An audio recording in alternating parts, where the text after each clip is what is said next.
don't understand. Hi folks, today's video has been rained off because of the bad weather, so we're back in the workshop, but I figured we'd try and answer the question which has been playing on my mind, which is, did I really need to buy a TRACKSAW? So hopefully by the end of the video we'll have an answer. Okay, so as you know, last week I picked up a plunge saw, a TRACKSAW, and the amount of messages I've received over the years saying that I needed to get one, I mean, it is as budget as they come, but from all accounts, it's very good. So what I wanted to disprove, really, well, hopefully not disprove, because I managed pretty well, I would say, so far, is the fact that with a circular saw and a homemade jig suited to your saw, can you get a similar quality cut than you can with a plunge saw or a TRACKSAW? I've managed so far perfectly well and renovated the whole house, done the van conversion, built cabinets, and I've never had one. But I'm more than happy to be proved wrong. So I'm not in the market for tool reviews normally, but I have been asked by numerous people to give my thoughts on it. If you want a bit more info, a bit more detail, then Skill Builder, another UK channel, they've got endless reviews going into the nitty-gritty of a dozen different TRACKSAWs from budget all the way up, but I don't think they actually hit the budget end as far as this. And also I spotted last week that the 10-minute workshop channel, he's also done a review on this, and you know, if you want the really fine details of it, go there, because they've got other saws to compare it to. This really is, like I say, a way of saying, well, I already have a circular saw, do I really need a TRACKSAW? It isn't pretty, it's no frills, but hopefully it'll do what we want.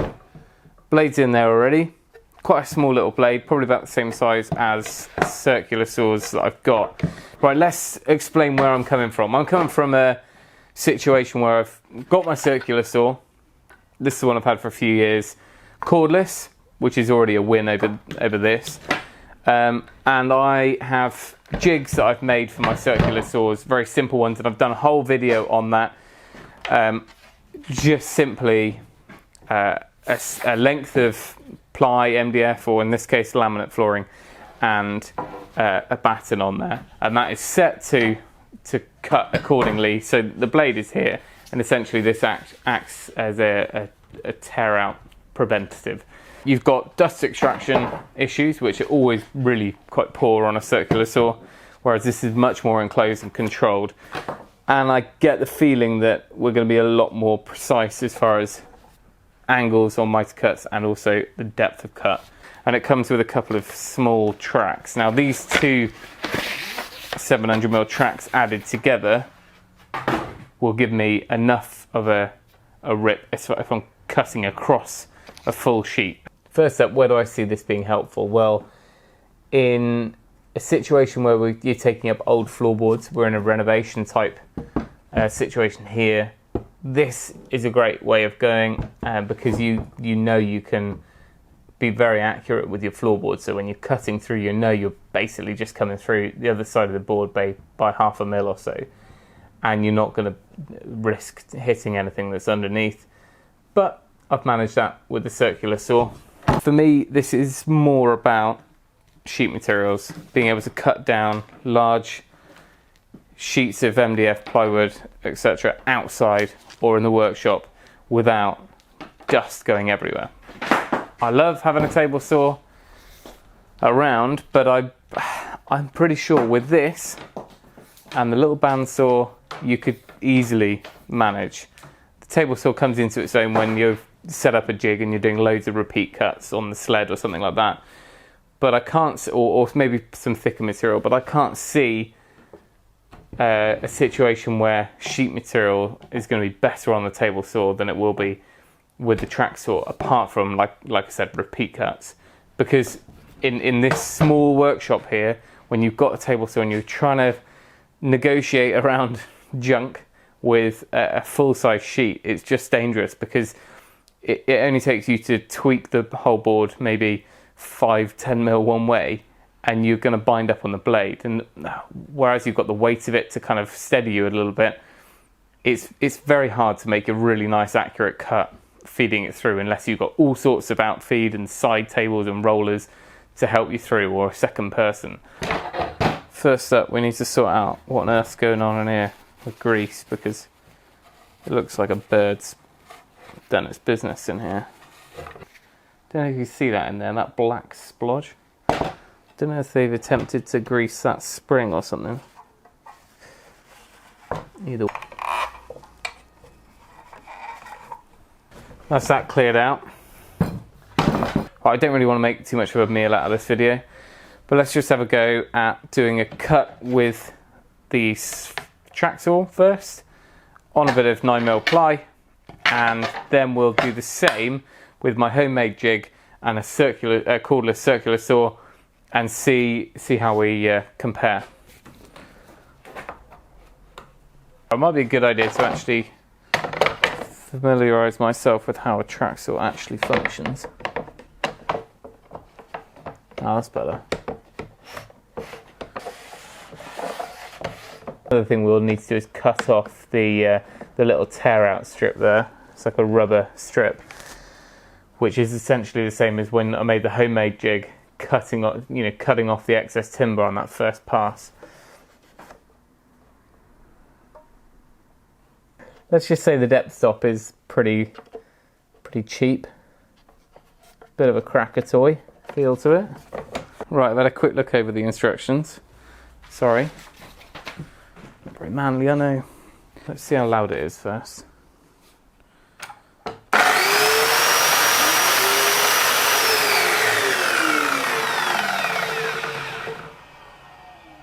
Alright, well it sounds more like a tool from maybe a decade ago. It's pretty rough, but that's not too much of a worry. That's the thing when you get used to cordless, brushless tools, it's all a bit primitive to go back to an older motor maybe. But right, let's take a plunge. Take the plunge. It's just this little rubber strip here we're knocking off.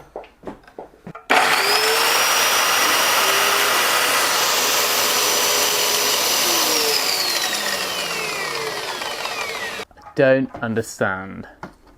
We're going to need to look back at the instructions, because currently that blade is not even contacting, and I haven't cut at all. It's not even contacting the rubber. Cams are for.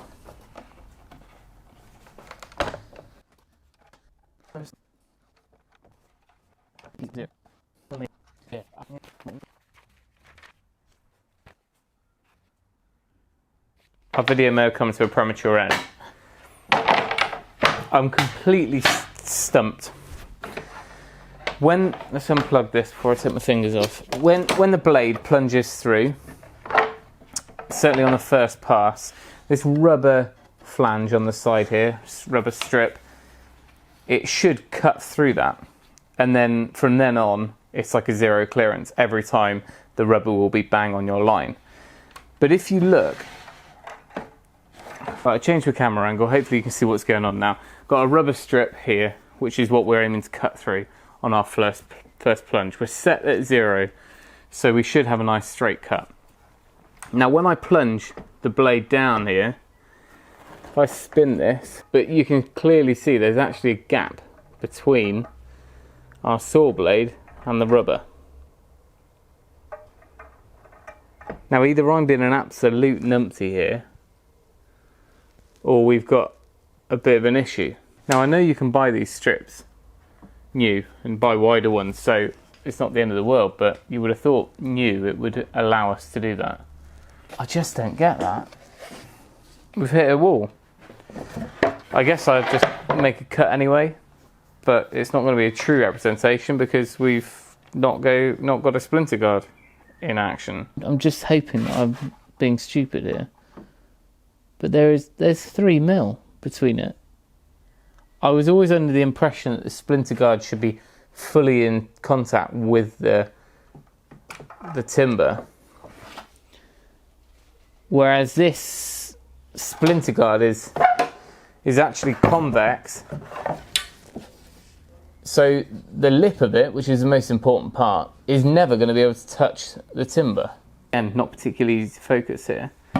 But if I can somehow show you, this is what I'm on about. This is a D shape almost. So when I put that square on there, the splinter edge that should be in contact is actually not, because this is simulating the timber, it's not going to be touching the timber. Well, I've got to make a cut because it's a new tool. I feel wrong not cutting some timber, but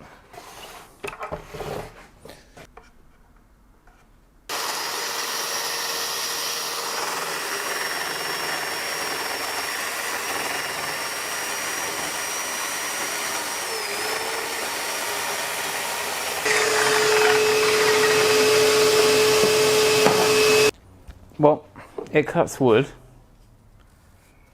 and it's a new blade, so it's obviously fairly clean. Now this is where it's left it, so you can see that the splinter guard is inset from the timber, so it wasn't actually on the edge like it should be. And this is a flat bit of ply. I'm pushing down, the rest of the track is completely flat on it, but there's a gap under it. I mean, yes, these things will peel straight off and I can buy wider ones to go on there, and maybe they will actually be designed properly. And the other tracks which I've ordered will hopefully come with a wider strip, but mind blown. I cannot tell you how disappointed I am. Another thing that's just let me down in a big way, dust extraction. I thought these were all about dust extraction.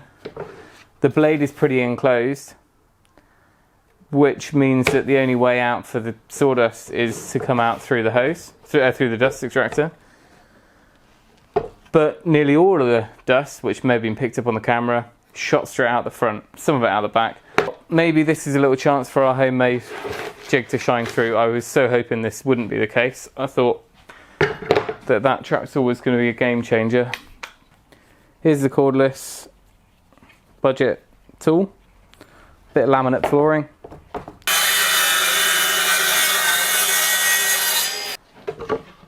You know, clean as you like with that jig. Genuine disappointment. Well, you know when someone raves about something and you really big it up and you think it's going to be all that, and oh well, we'll revisit it, maybe with some new rubber bits on the guide rails, and it's hoping that I've just got a rotten egg and that anyone who happened to go and buy one after I posted on Instagram got a decent one. But I'm not sure I'm going to take it back. I will wait and see if I can. Right, hold that thought. All right, this is getting ridiculous. They've welded it on, I swear. It's not a reverse thread, is it? Either way, that's the third key I've tried, and an impact driver. Hang on a minute, maybe you can adjust the whole bed to go towards the blade, which would bring the blade close to the track.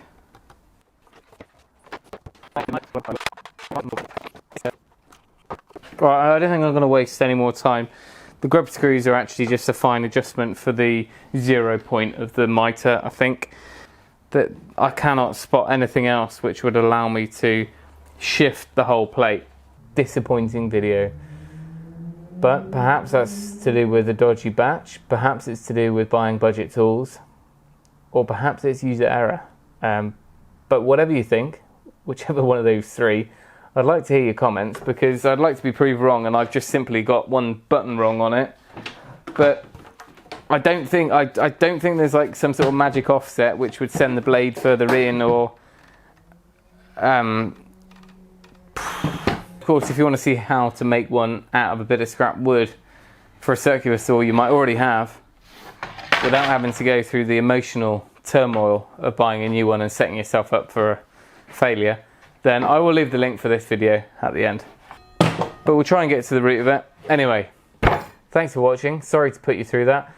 But remember, if you can, do it yourself, and we'll see you next time.